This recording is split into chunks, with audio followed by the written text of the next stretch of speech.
Good day, everyone. It's your lukewarm acquaintance, Steve, here. I want to talk to you guys today because I had a thought. Well, actually, I had an entire series of thoughts that culminated in a full-blown idea. My idea is this. I will build a better, more economic Hobbe deck, and I think I know how to do it.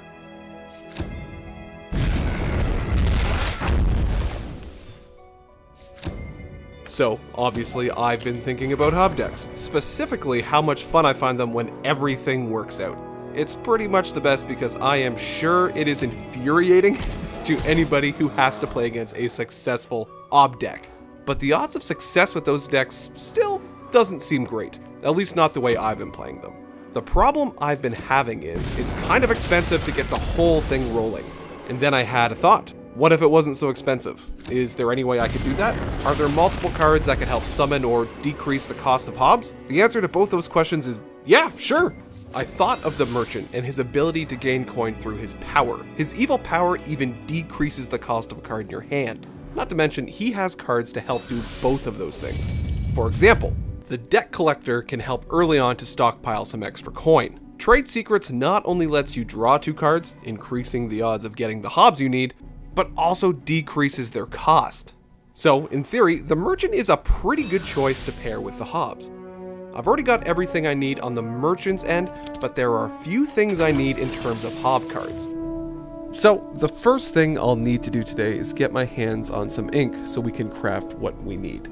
I don't remember the last time I broke down any of my duplicates, so very likely I've got some ink in the bank, so to speak.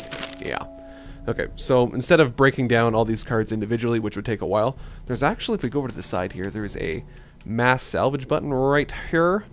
And what that's going to do, it's going to break down all of my duplicates at once and just give me one lump sum of ink.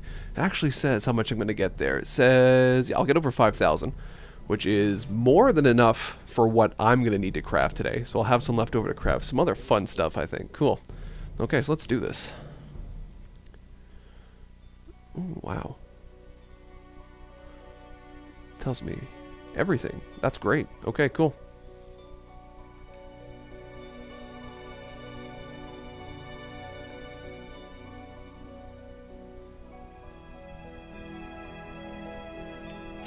There we go.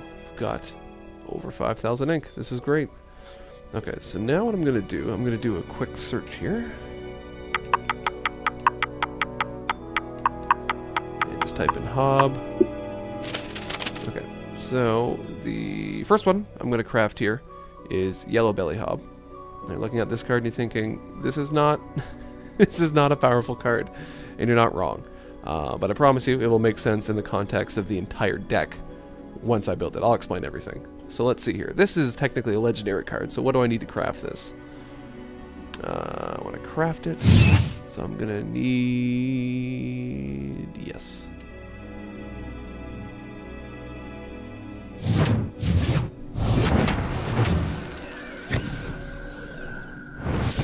Okay, now I have 2 of them. The next one I need is the Warlock, I believe. Yep, this guy here. Craft this guy now.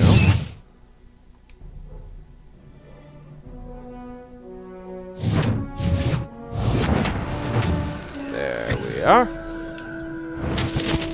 And the last one, we need the Hobbe Mob. This one's important. Wow. This one's not cheap.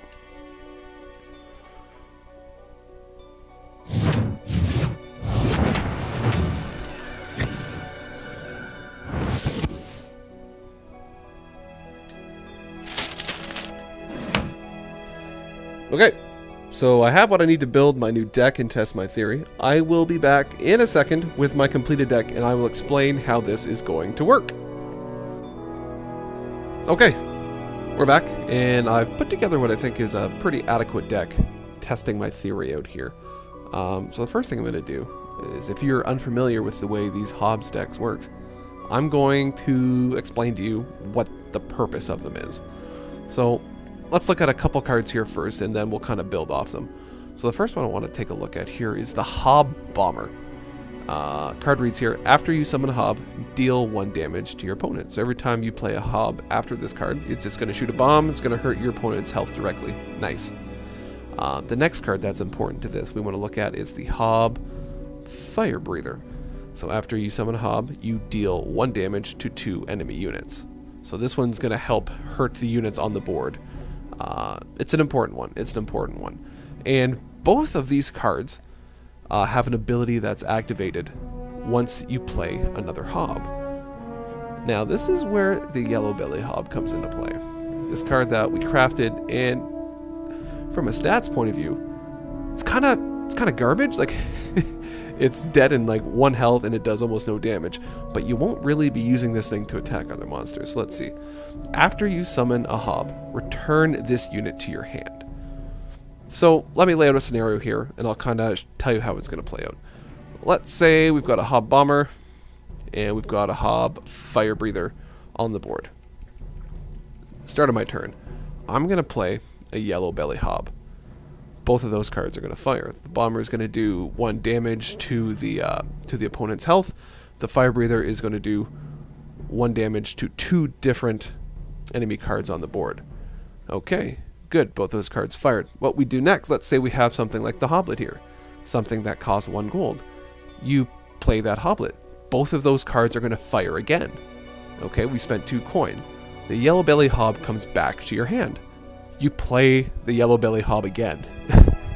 So effectively, spending 3 gold, you've caused the Hob Bomber and the Hob Fire Breather to fire 3 times at the cost of like 3 gold. Like this is best case scenario. Like it almost never plays out this way, but when it does, this is the point of the Hob deck. And we'll go through here and we'll take a peek. Like something like the Hob Clobber, only 2. So it's not a lot of money to cast like the smaller ones, but when you look at something like the Hob Fire Breather, this costs 5. This takes up quite a bit to cast the initial time. Once you cast it, you still only have 5 left, if that's even the first card you played, to kind of allow it to fire the first time, because you don't want it to get smashed the second you put it out. And we look at the Hob Bull Rider here.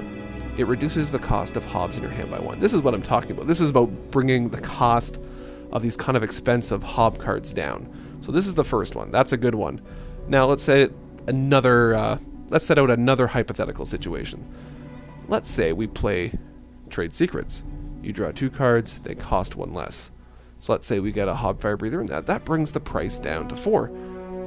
Then let's say we're able to play a Hob Bull Rider, it brings it down another 1. That Hob Fire Breather will be down to 3. So it's kind of easy to imagine how you get the extra mileage out of this. So let's talk about what I put in to kind of buff the ability to get more of these cards out and have these more powerful Hob cards firing more often. So at the top here we've got Blackmail. It's a good card, silences a unit, but we also get a gold piece.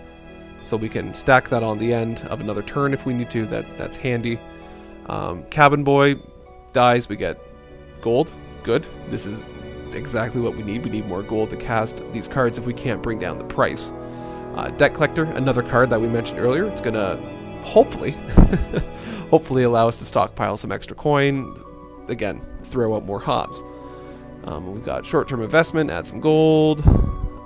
Castaway, just some basic cards. We need some spells if we're going to keep really, really powerful people off our board there. And just a couple other things to fill in. Oh, the Hob Mob. Oh, how could I forget the Hob Mob? So another card, this is great here. After you summon a Hob, add another random Hob to your hand and reduce this unit's health by 1. So if we have this on the field and we're playing these like low-cost Hob cards, this is going to keep putting more and more Hobs in our hands. We're going to have a pretty constant flow of Hobs if we're able to get this guy on the field. So this is good. This is exciting. We've got some cool cards here. I want to put it to the test now. So we'll see if my theory is worth a damn here. Let's see what happens. So I took my new deck out for a spin and played a few games. I ended up breaking even with a loss in the first game, but I got a W in my second match. In the first round, there are a ton of examples of this deck doing exactly what it's supposed to do. I even nearly cleared the board at one point. Okay, Yellow Belly 1. Yellow Belly 2.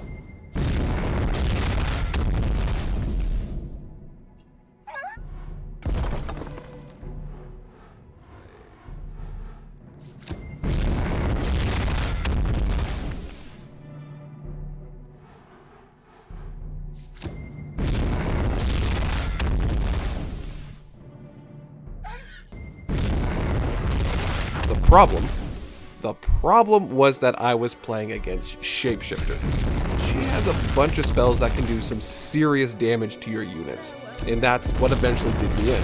It wasn't a total failure though, things worked as they should. In the second match, I was able to effectively use the Cabin Boys and short-term investment early on, which allowed me to bankroll my more expensive cards a bit earlier.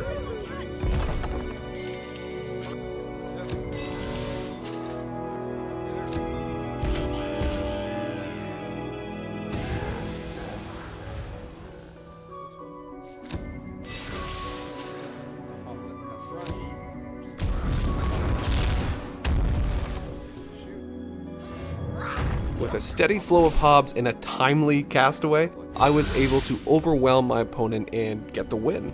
Based on what I've seen, I think this is probably the most sensible way to play Hobbes. So I feel like this experiment was a total success. I hope you guys will try this out for yourself. Let me know what you think in the comments. I'd welcome some suggestions on how to help fine-tune the deck too. Thanks for watching, guys. I will see you next time.